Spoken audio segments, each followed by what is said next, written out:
ఘనమైన నామంలో మీ అందరికి శుభాలు.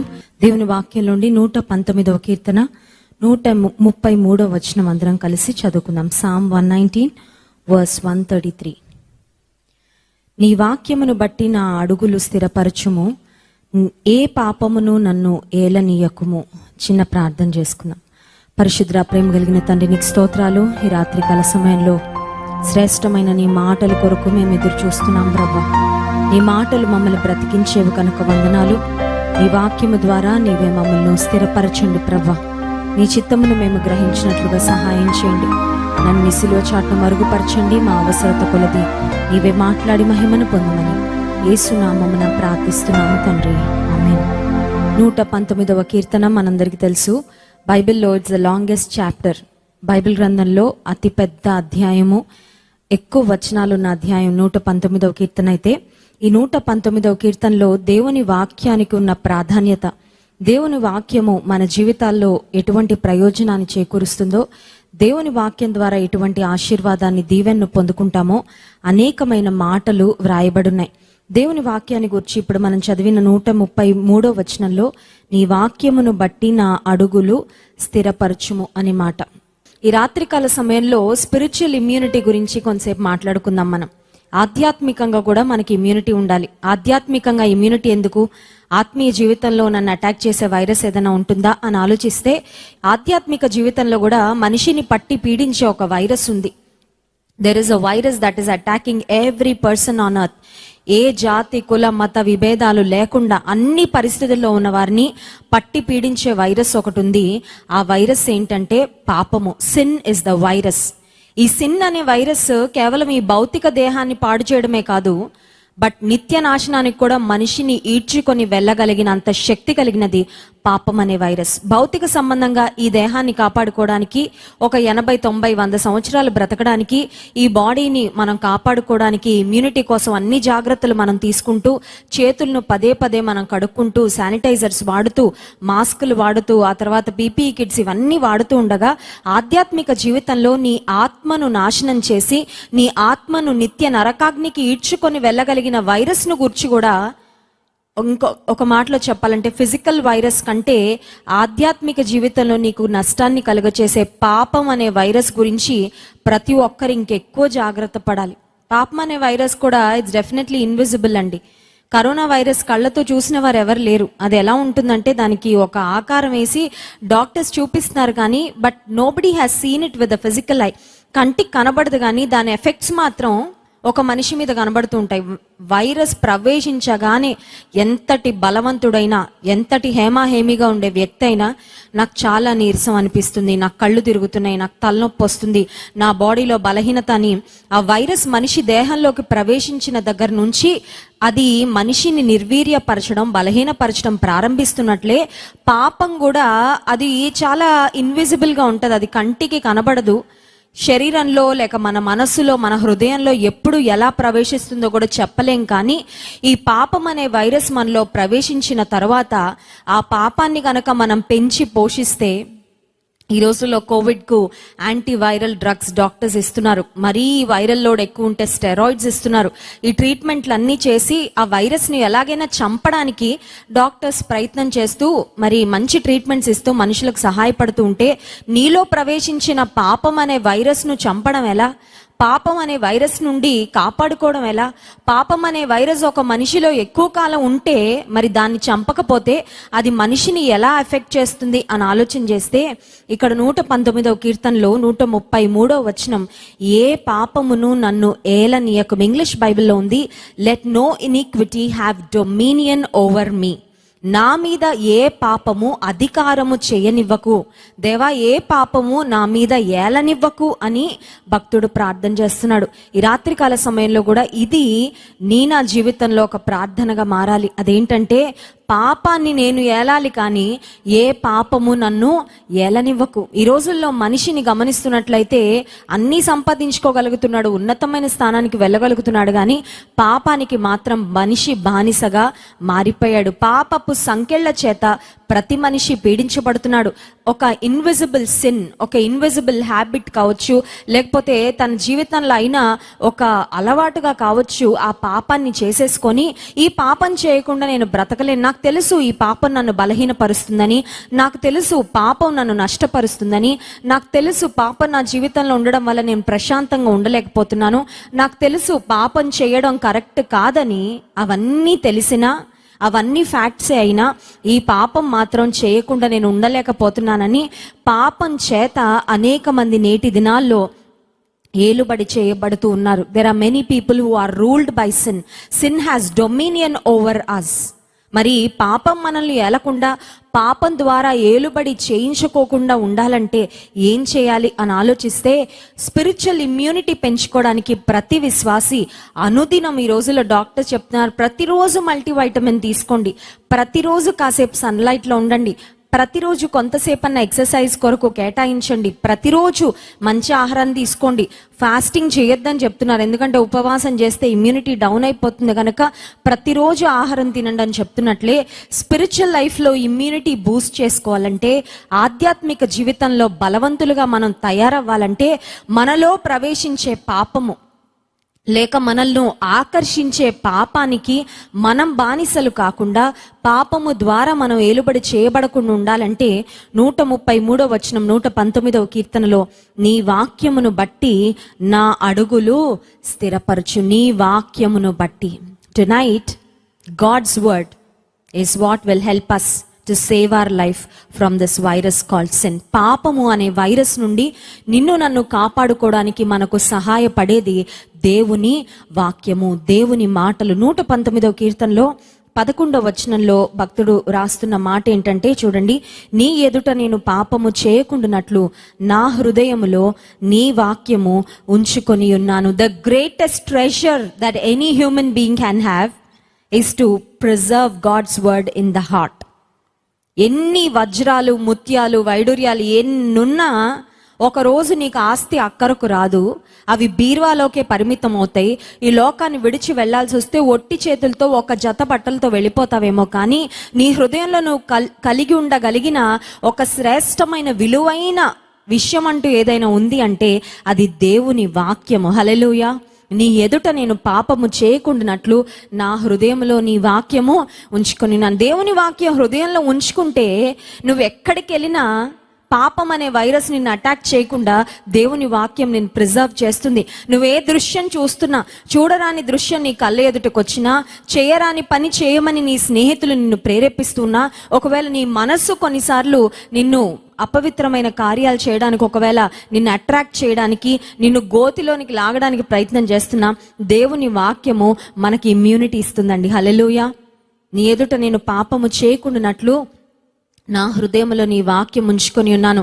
భక్తుడు రాజుగా ఉన్న దావీదుకు ఒక మాటలో చెప్పాలంటే, సంపదలు లేకపోతే భోగభాగ్యాలు అనేవి వారికి అన్ని విధానాల్లో దొరుకుతూనే ఉంటాయి, లగ్జరీస్, కంఫర్ట్, ట్రెజర్. కానీ భక్తుడు దేవుని వాక్యాన్ని దేంతో పోలుస్తున్నాడంటే 119వ కీర్తన 14వ వచనం చూడండి, సర్వ సంపదలు దొరికినట్లు నీ శాసనముల మార్గమును బట్టి నేను సంతోషించుచున్నాను.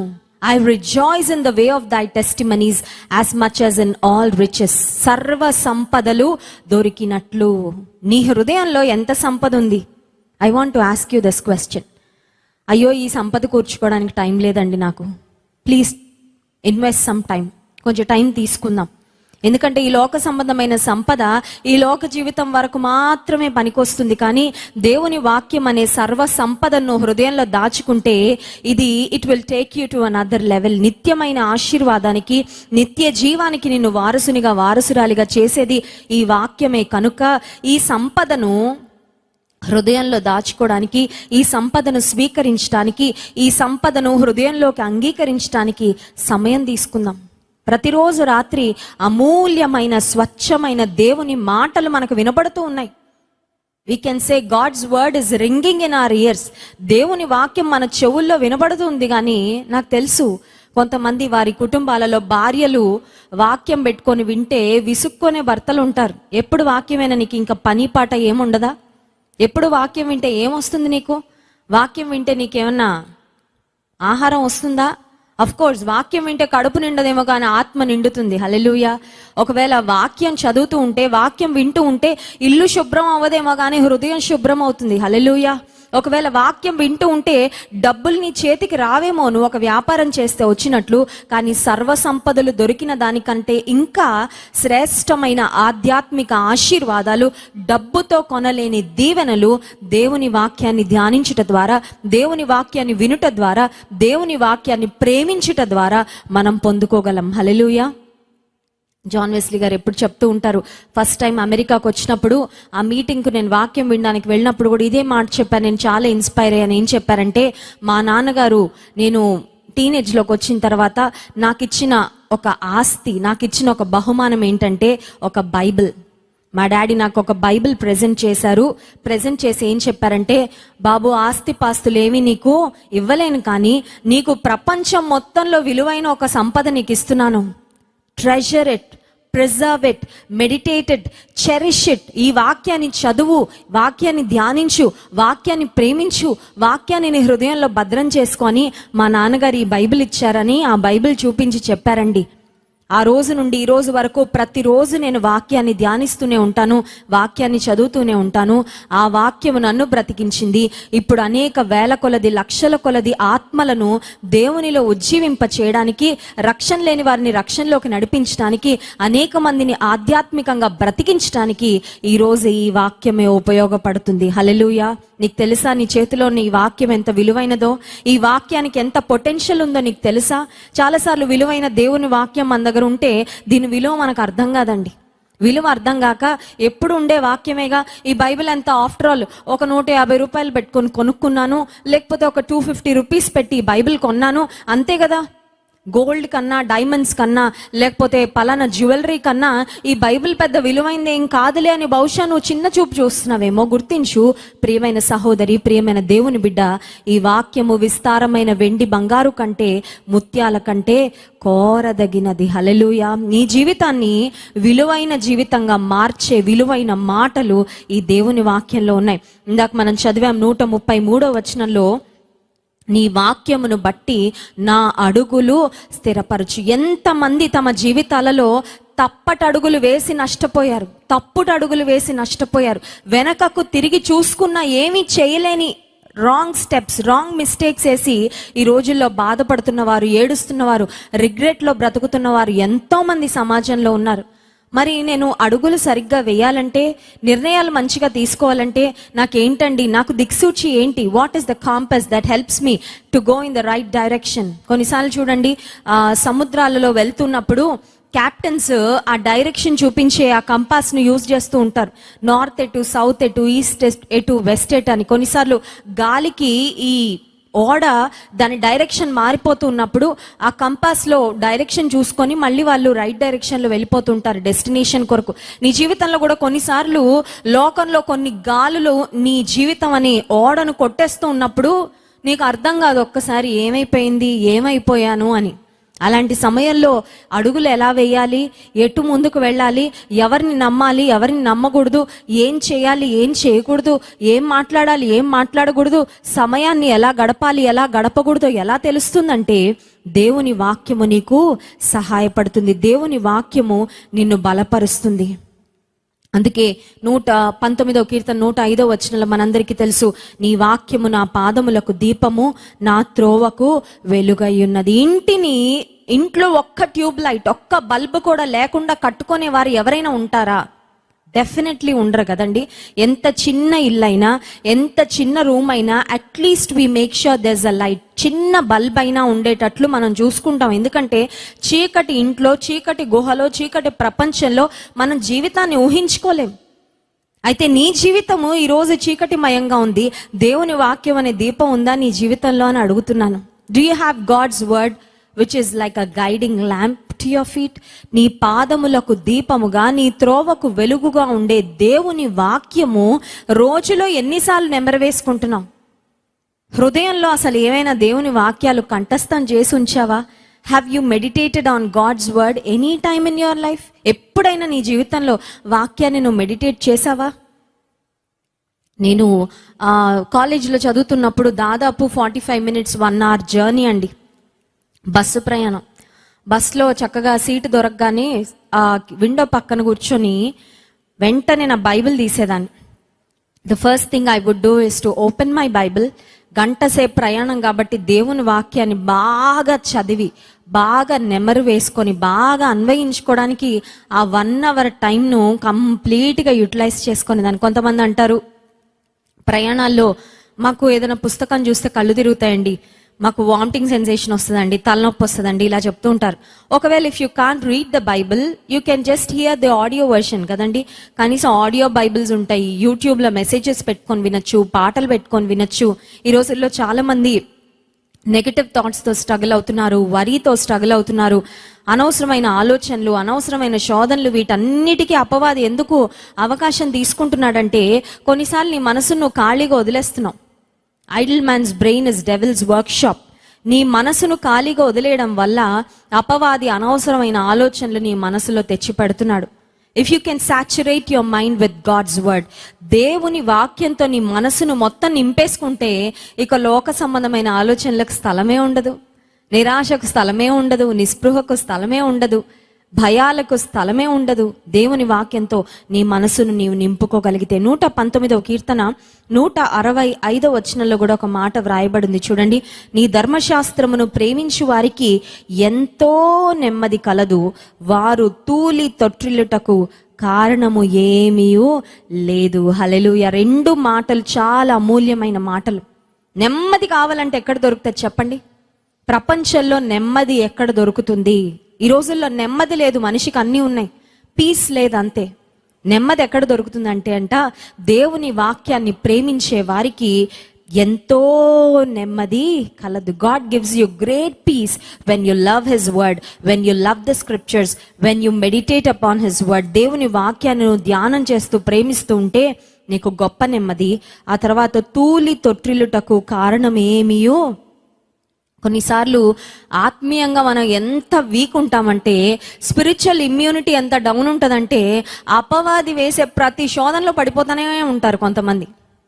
అపవాది ఇలా ఒక శోధన పంపించాలంతే వెంటనే పడిపోతాడు ఈయన. కారణం ఏంటంటే స్పిరిచువల్గా ఇమ్యూనిటీ లేదు, వాక్యానికి చోటు లేదు కాబట్టి. కానీ దేవుని వాక్యం సెలవిస్తుంది, దేవుని గ్రంథాన్ని, దేవుని మాటలను, ఆయన శాసనములను, కట్టడములను ప్రేమిస్తే నీవు తూలి తొట్టిల్లడానికి కారణమేది ఉండదు. పాపంలో పడిపోవడం, శోధనలో పడిపోవడం is like getting an virus attack, అంతే కదండి. ఆధ్యాత్మిక పరిభాషలో చెప్పుకోవాలంటే ఒక కరోనా వైరస్ వచ్చిందండి, పాజిటివ్ వచ్చింది అనేది సచ్ అ బ్యాడ్ న్యూస్ కదండి. Such a bad news. అయ్యో వచ్చిందా, మనం డౌన్ అయిపోతాం. ఫ్యామిలీ మెంబర్స్ అందరూ అయ్యో వచ్చిందా మీకు, మా వాళ్ళకు వచ్చిందా, అమ్మో వాళ్ళు బయట పడే వరకు చాలా జాగ్రత్తగా ఉండాలి, వారి కోసం ప్రార్థన చేయాలని మనం అన్ని ప్రికాషన్స్ తీసుకుంటున్నాము. వెళ్ళగలిగిన డాక్టర్ దగ్గరికి వెళ్తాం, అన్నీ చేస్తున్నాం. ఆధ్యాత్మిక జీవితంలో పడిపోతానని భయం ఉందా నీకు? అసలు ఆలోచన ఉందా?